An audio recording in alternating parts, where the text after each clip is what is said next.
지금 중국이 금을 사는 의존은 좀 따로 있다고 보시는 것 같던데. 이거는 아직까지 팩트는 아닙니다. 브릭스 화폐를 만들 건데 이 브릭스 통화는 금을 포함한 상품 바스켓을 담보로 한 그런 화폐를 발행할 거고 네. 이거를 이제 브릭스 국가들끼리 이제 거래할 수 있는데 사용을 할 거다. 정확히 말하면 근본이제라기보다는 이번에 이제 브릭스는 제가 생각하기엔 그 케인즈의 방포르 시스템을 옮겨서 브릭스 통화를 만들려고 한다. 그래서 이제 거기에 가장 기준이 되는 가장 높은 가치를 갖고 있는 금을 중국이 모으고 있다. 이렇게 많이 평가를 하더라고요. 중국이 모은 금이 얼마냐? 요거는 이제 업계에서는 2만 ton까지 보더라고요.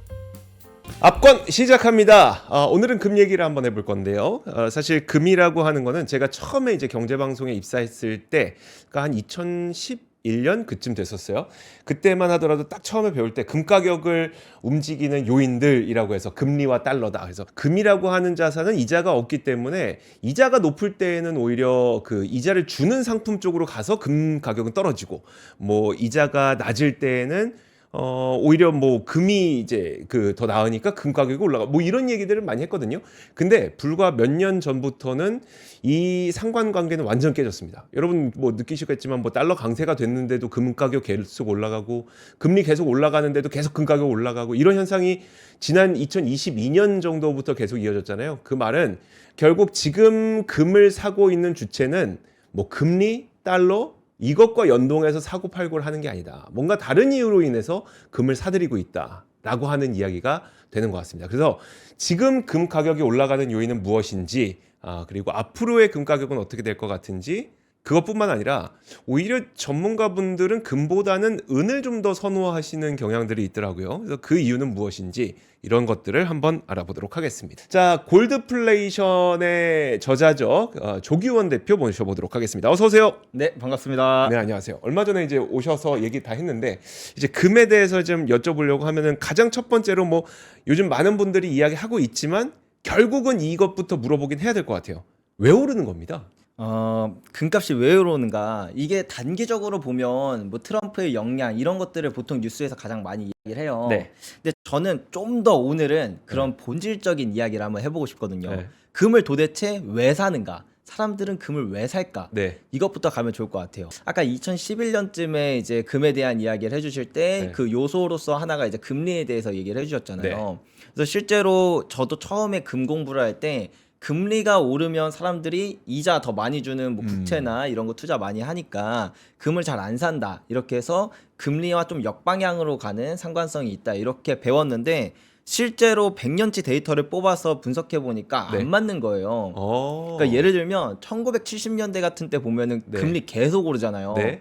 나중에 막 금리가 15% 가까이 올랐는데 근데 금 가격은 26배가 상승했다는 거죠. 네. 예, 그래서 왜 이러지? 금리가 많이 오르면은 나 같아도 금을 안 살 것 같은데 왜 이러지? 네. 이렇게 생각을 하다가 나중에 깨달은 게 뭐냐면 이제 그 금 관련된 논문들이 그래도 몇 개 있거든요. 네. 그래서 보면서 깨달은 게 뭐냐면 정말 딱 단적인 예시였어요. 네. 1년에 금리를 20%씩 주는데 네. 근데 물가가 1년에 2배씩 뛴다. 그쵸. 네. 네, 그러면 사람들이 20% 줘봤자 내가 오히려 손해가 거의 뭐 실질적으로 통화 가치가 거의 한 반토막이 난 거니까. 그렇죠. 네. 그래서 이게 금리 단순히 금리가 아니라 실질 금리가 금 가격에 가장 큰 영향을 미치는구나라는 거를 이제 그 논문에서 알려줬었거든요. 그래서 그러고 나서 제가 이제 이 데이터를 하나 보여드리려고 하는데 네. 화면 지금 열어 놓으셨나요? 화면 한번 네네. 볼까요? 그러면 네. 이게 지난 90년간 실질금리의 변동률 추이를 보여드리는 건데 이 뭐 실질금리를 구하는 공식이 되게 다양하지만 네. 이거는 1년 국채금리를 기준으로 이렇게 보여주는 겁니다. 그래서 여기서 가장 핵심적으로 우리가 살펴봐야 될 거는 실질금리가 마이너스로 처음 다시 빠져들었던 1934년 네. 그리고 1970년 그리고 2002년 2019년 요거를 잘 기억하시는 게 좋습니다. 네. 그리고 최저점을 찍었던 그 사이클의 최저점을 찍었던 1947년 그리고 1980년 2011년 네. 그리고 요렇게 한번 확인을 하고 네. 제가 금 가격 데이터를 한번 보여드릴게요. 보죠. 네. 네, 여기 이제 100년 동안 금 가격 차트거든요. 정확히 1934년부터 금 가격이 오르기 시작해서 1947년에 최고점을 찍었고 네. 그다음에 1970년부터 오르기 시작해서 80년에 최고점을 찍고 2002년부터 상승해서 2011년 그리고 네. 2019년부터 이렇게 지금 좀 무섭게 상승을 하고 있다는 거. 그래서 실질 금리가 마이너스로 빠져드는 그 자체가 사람들이 이제 금 투자해야겠다. 내가 현금을 들고 있는 것 자체가 손해구나라고 네. 하는 그 변곡점을 준다. 그래서 2019년부터 이미 금의 슈퍼 사이클이 시작되었고 네. 이 중간을 지나면서 최근에 뭐 트럼프의 관세라던가 그다음에 뭐 러시아 우크라이나 사태로 인한 탈달러화 현상 뭐 이런 것들이 더 접목되면서 금 가격 상승을 가속화시켰다. 이렇게 생각하면 될 것 같습니다. 알겠어요. 실질 금리라고 하는 거는 이제 우리가 이제 명목 금리에서 물가 상승률을 뺀 거니까 실제로 우리가 경험하고 있는 그러니까 물가를 제외하고 우리가 경험하고 있는 금리가 마이너스냐 플러스냐. 네. 그래서 우리가 일부러 중앙은행이 마이너스로 만들 때는 경기를 확장시키려고 하는 거고 네. 그다음에 플러스로 만들 때는 너무 경기가 과열됐으니까 실질 금리를 플러스로 만들어서 경기를 좀 잡으려고 하는 거고 이런 네. 건데 지금은 실질 금리가 계속 마이너스 상태이다 보니까 네. 통화 가치가 떨어지는 게 너무 심해서 이 맞습니다. 돈을 들고 있는 것보다 난 차라리 금을 들고 있을 거야. 그쵸. 이거는 오케이 알겠습니다. 금융 측면에서 금을 사는 환경이라는 건 알겠고 그러면 이제 그 지정학적으로 한번 그러니까 뭐 전쟁이 터지고 이러다 보니까 러시아에서 국제 결제망에서 배제되고 이러면서 나는 그럼 언제고 쓸 수 있는 화폐를 대신할 수 있는 금을 살 거야. 라고 하는 수요가 좀 있다는 거죠, 요즘에. 네, 맞습니다. 이걸 단적으로 볼 수 있는 게 중앙은행들의 금 보유량인데요. 중앙은행들이 2010년부터 금을 정말 많이 사기 시작했어요. 네. 그래서 요거 한번 또 차트를 보여드릴 건데 2010년부터 중앙은행들이 금을 순매수로 전환하기 시작하고 그다음에 일반적으로 좀 한 300톤에서 400톤 정도의 매입량을 꾸준히 유지했어요. 네. 요거 2010년부터는 왜 샀냐면 제가 생각했을 때 그리고 이제 업계 전문가들이 판단했을 때는 그 2008년 글로벌 금융위기 때 달러를 너무 많이 푸니까 네. 이 달러 가치에 대한 하락이 이제 좀 많이 걱정이 됐었던 것 같습니다. 그래서 이렇게 돈 많이 풀고 앞으로도 이제 위기 일어날 때마다 달러를 이렇게 풀어댈 텐데 네. 우리 달러 갖고 있지 말고 금으로 바꿔놓자라는 심리가 작용을 했던 것 같고요.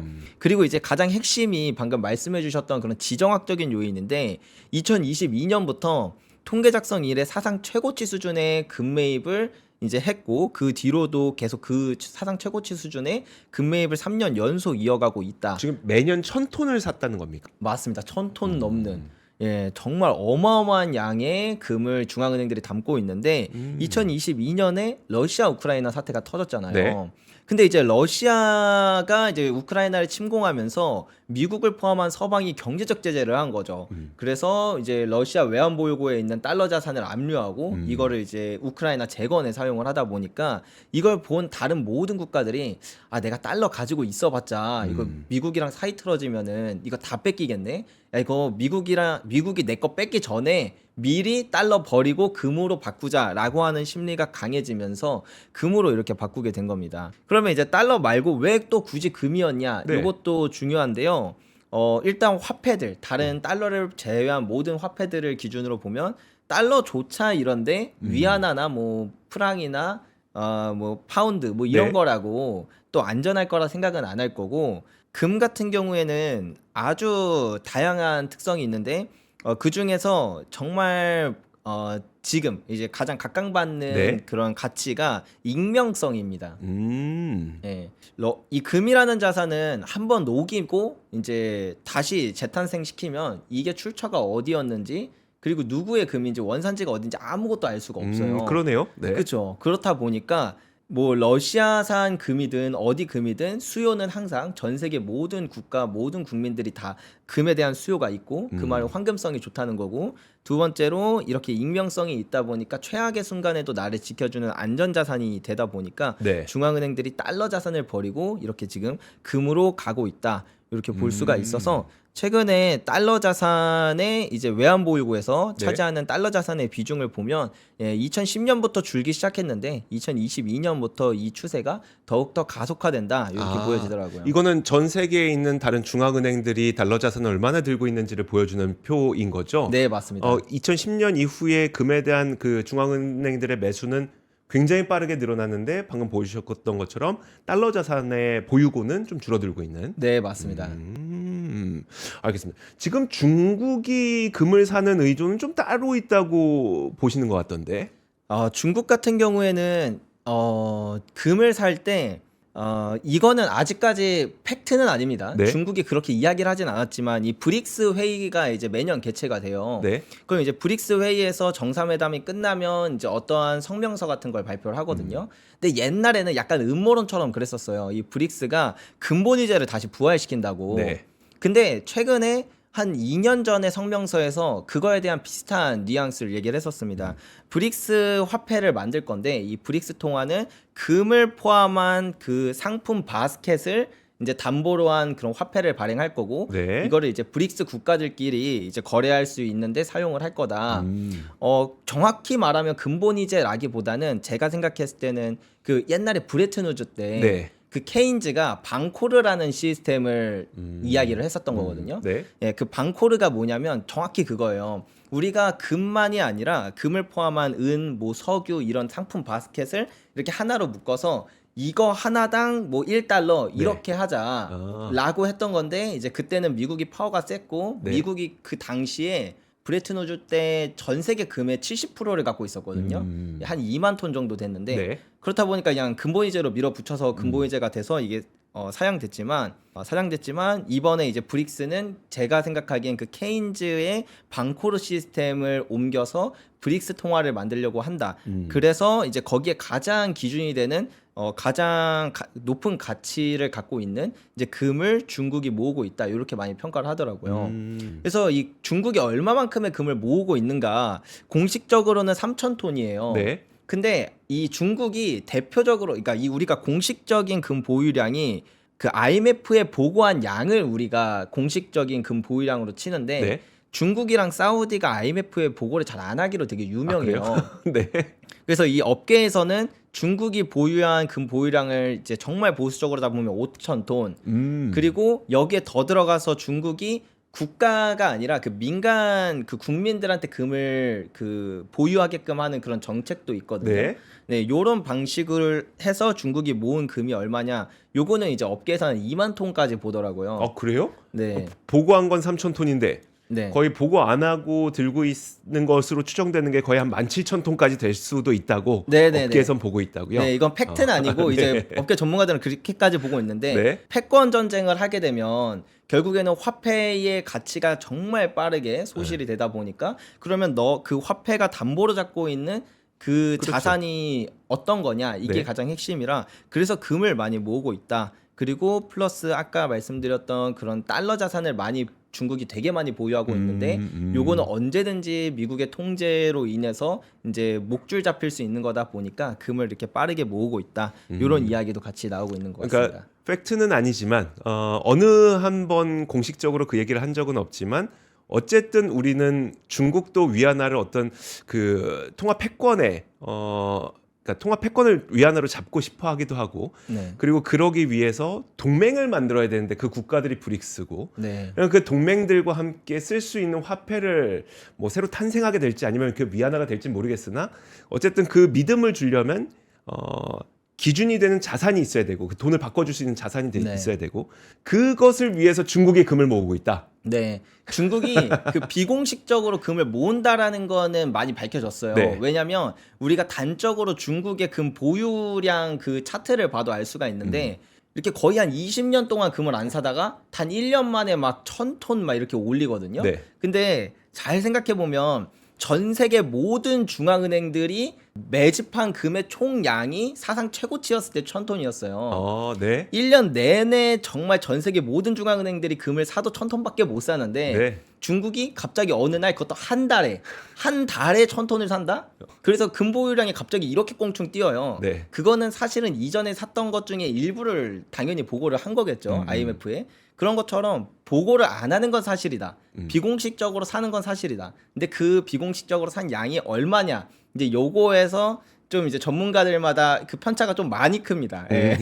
이왕 음모론 얘기 나왔으니까 음모론 네. 조금만 더 해볼까요? 그러니까 그 포트녹스에는 금이 없다는 음모론도 네. 지금 많은 사람들이 인식하고 있고 그러다 보니까 이제 그 굳이 한국은행은 왜 그러면 금을 안 사는 거냐? 네. 에 대해서도 막 사람들이 이상한 말들 많이 하더라고요. 이게 음모론입니다. 음모론이에요. 폭토녹스에 금이 없다라는 것도 음모론인데 이게 그렇다 아니다도 되게 나뉘어요. 네. 뭐 그렇다라고 하는 거는 이제 뉴스에 워낙 많이 보셨을 테니까 아실 거고, 아니다라고 하는 축 얘기부터 먼저 할게요. 네. 포트녹스에 금이 있다. 근데 안 보여주는 거다라고 주장하는 측의 의견은 뭐냐면, 미국은 달러가 정말 중요한 자산이고 사람들한테 중요한 자산으로 인식이 되어야 하는데 네.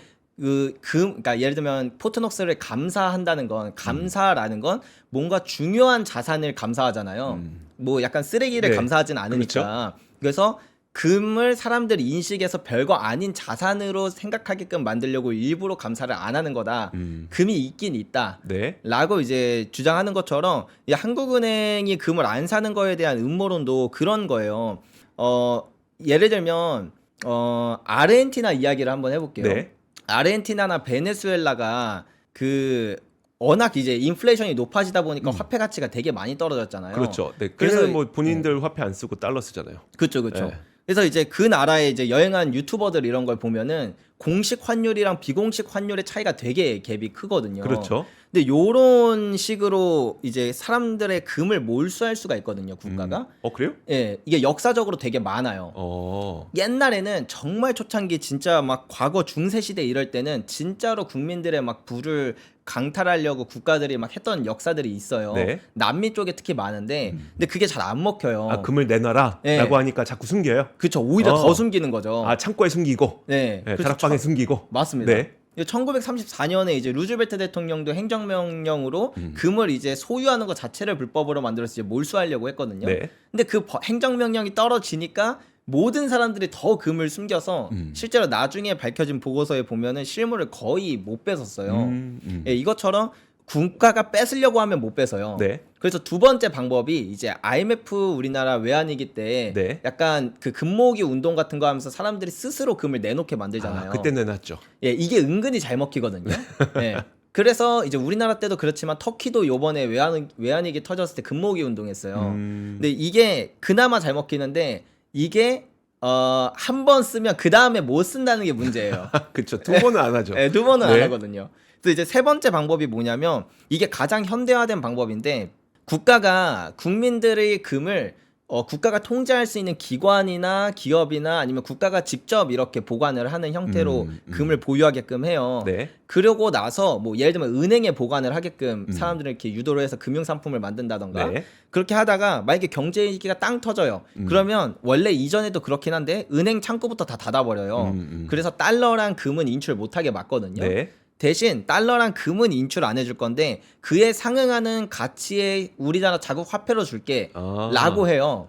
근데 여기서 아까 말씀드렸던 아르헨티나나 베네수엘라가 쓰는 그 똑같은 방법을 쓰는데, 원래 환율이 지금 뭐 1달러당 그 5,000원이라고 치면 네. 공식 환율을 1달러당 1,000원이라고 우겨요. 국가가. 그리고 빡빡. 1,000원만 주는 거죠. 그쵸. 예. 그러면 금 가격은 사실 5천만 원짜리인데 1,000만 원을 주면서 우리는 금에 대한 적절한 가치로 너네들한테 줬어라고 하면서 네. 그런 식으로 금을 몰수하거든요. 그렇다 보니까 이게 꽤나 역사가 되게 많아요. 최근 들어서 역사가 훨씬 더 많은데 네. 그렇게 하다 보니까 중국도 상하이 금거래소를 2002년에 세우고 아시아에서 가장 큰 실물 거래소가 됐거든요. 네. 이것도 이제 여기서도 음모론인 거예요. 네. 중국은 국가가 보유하는 것보다 국민들이 상하이 금거래소를 통해서 금을 많이 보유하면 이 금은 언제든지 거래 막고 국가가 다 환수할 수 있는 그런 금이니까 언제든지 국가의 금으로 치환될 수 있는 금이거든요. 네. 그래서 아까 전에 말씀드렸던 중국이 보유한 금 보유량이 2만 톤이 넘는다라고 주장하는 전문가들도 네. 이제 이런 이제 논리 구조를 쓰는 거고, 우리나라도 비슷하게 KRX 금시장이라고 있거든요. 네, 네. 근데 사실 이 KRX 금시장이 적자 사업이에요. 네. 예, 수수료도 너무 적고 근데 실물 금을 한국예탁원에 보관을 하니까.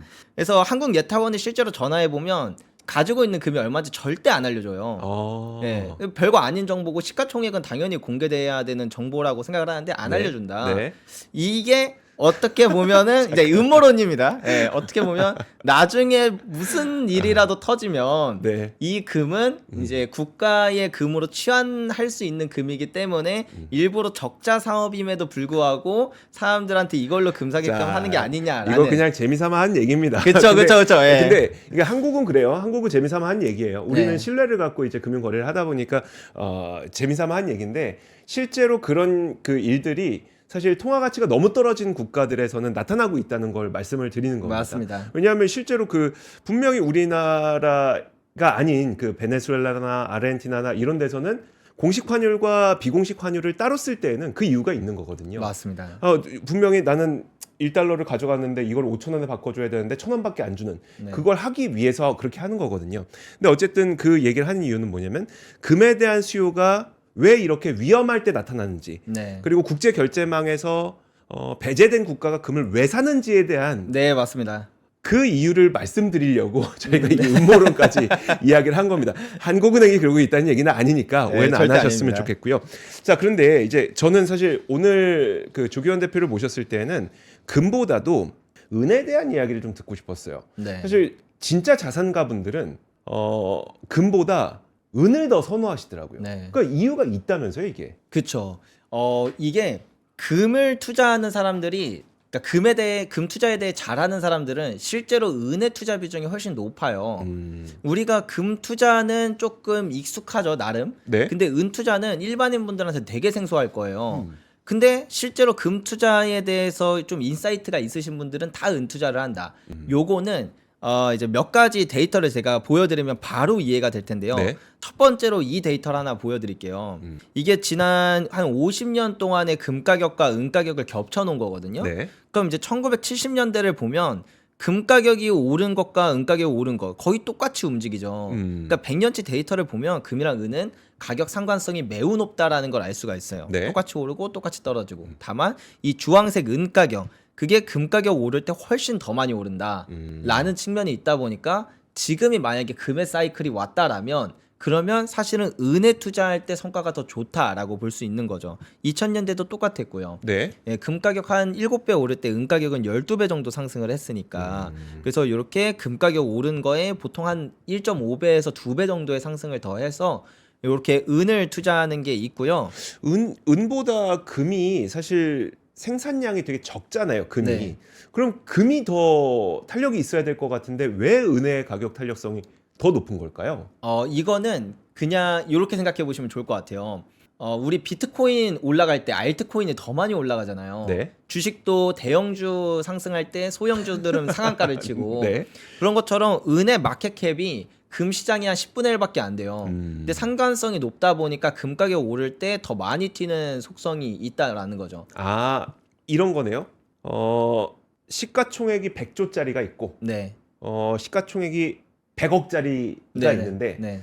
100조짜리는 사고 싶은 사람이 많아도 네. 주가는 한 1% 올라요. 맞습니다. 근데 그 100억짜리는 워낙 유통 주식 수가 적어서 네. 사고 싶은 사람이 많아지면 막 얘가 1,000억이 되고 1조가 되고 할 수 네. 있다. 아, 그 얘기예요. 그리고 한 가지 아. 더 말씀드리고 싶은 게 금의 전체 수요에 그 한 산업 수요는 10%밖에 안 돼요. 네. 근데 이제 주얼리 같은 수요는 언제든지 실물 그러니까 골드바로 이제 치환이 될 수 있거든요. 네. 그러면 금 같은 경우에는 90% 그러니까 만약에 총 금의 마켓캡이 100이라고 친다면 90만큼이 유통 물량으로서 쓰일 수가 있어요. 네. 산업재는 무조건 써야 되는 부분이니까 얘는 투자 수요로 치환될 수가 없고 근데 은 같은 경우에는 전체 수요의 절반 이상이 산업 수요예요. 네. 그럼 마켓캡 자체가 이미 10분의 1인데 그 안에서도 유통될 수 있는 진짜 실물은 되게 네. 적다라는 거예요. 아, 그러니까 금은 유통 주식이 한 80% 90% 되는 주식이고 네네. 은은 유통 주식이 거의 한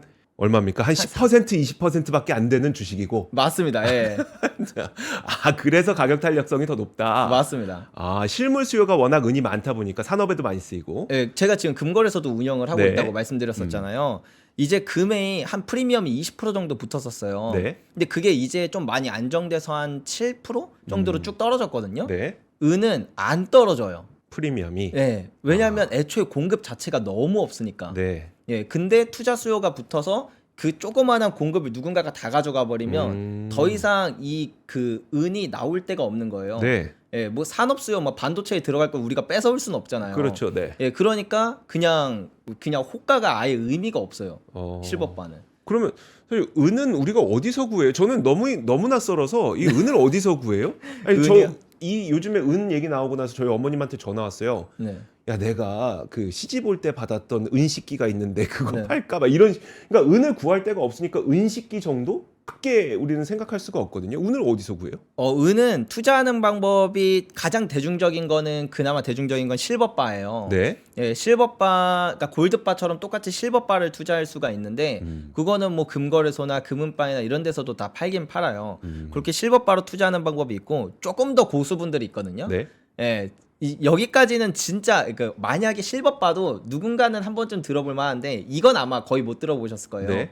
은 그래듈이라고 있어요. 은 그래듈. 네. 그래듈이 뭐냐면 이렇게 은 알갱이 같은 거거든요. 네. 예. 그러니까 이 그래듈이 실버바를 만드는 원재료예요. 네. 근데 실버바도 어쨌든 공임이 들어가잖아요. 네. 근데 이 그래듈은 공임도 빠져 있으니까 더 저렴한 거죠. 아. 그래서 은 투자 많이 하시는 분들은 이 그래듈 형태로 투자를 하는 경우가 되게 많다. 네.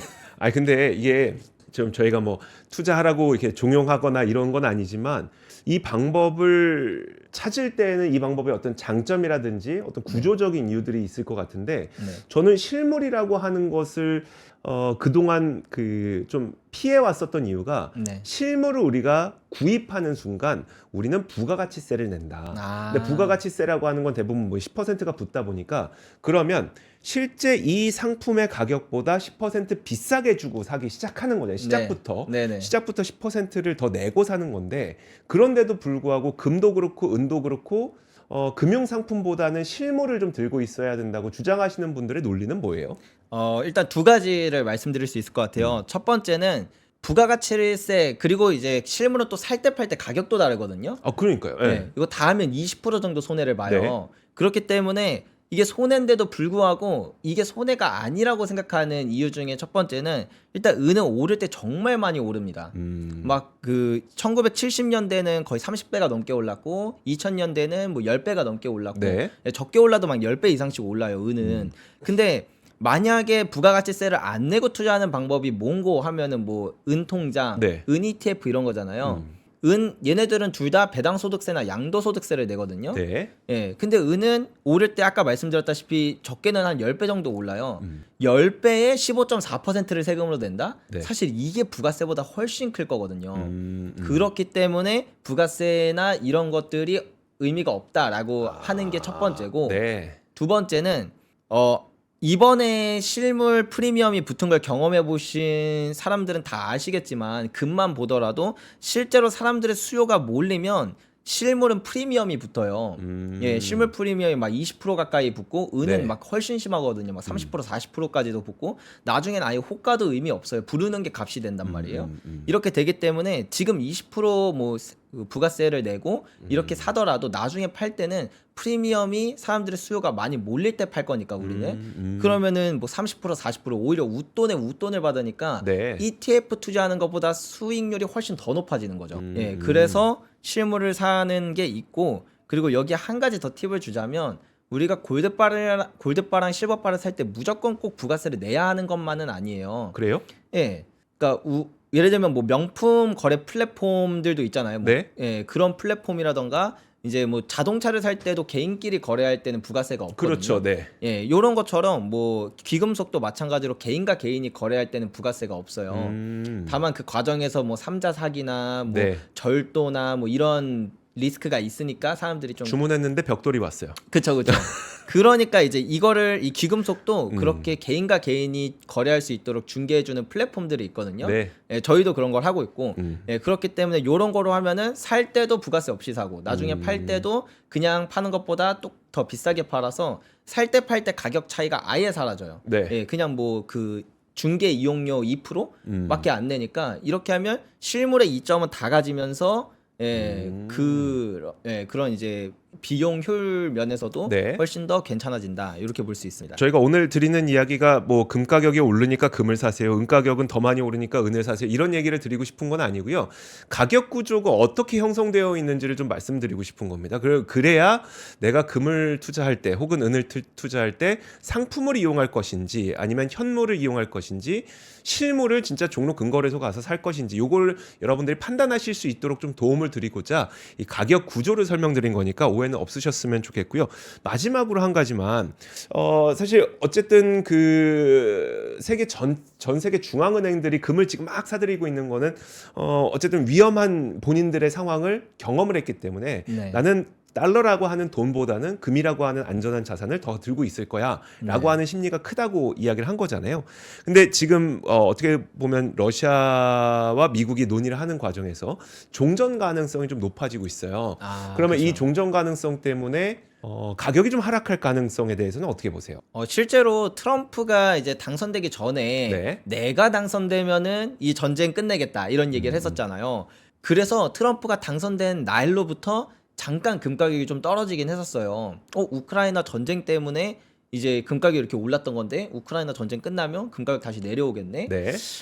근데 우크라이나 전쟁이 끝난다는 건 사실은 더 큰 전쟁의 확산이 있을 수 있다라는 걸 의미를 하거든요. 왜 그런 거 하면 러시아랑 우크라이나 자체가 원래 그냥 그 국방력 차이라고 해야 될까요? 이 전력 차이가 너무 심하게 났어요. 네. 그래서 이제 뭐 그런 국방 전문가들은 2주면 함락될 거다 막 이렇게까지 봤었던 건데 그게 서방이 직접적으로 이제 뭐 간접적으로 이렇게 직간접적으로 개입을 하니까 2주 만에 끝낸 게 2년이 넘어 버린 거죠. 거의 네. 3년 동안 지금 이어진 거죠. 그걸 본 다른 국가들은 나도 괜히 전쟁 한번 일으켰다가 뭐 이제 서방 개입하고 하면은 이거 뭐 본전도 못 찾겠네 이런 생각에 오히려 전쟁을 억제하는 효과를 냈더라면 이제 트럼프는 국제 경찰 노릇 안 하겠다 이렇게 이야기를 하면서 종전하고 이제 그 러시아의 그 우크라이나의 돈바스 네. 지역을 러시아에 넘겨주고 이렇게 되면은 다른 국가들은 이제 미국도 서방도 개입 안 하겠네. 예, 나도 전쟁 일으킬만 하겠다.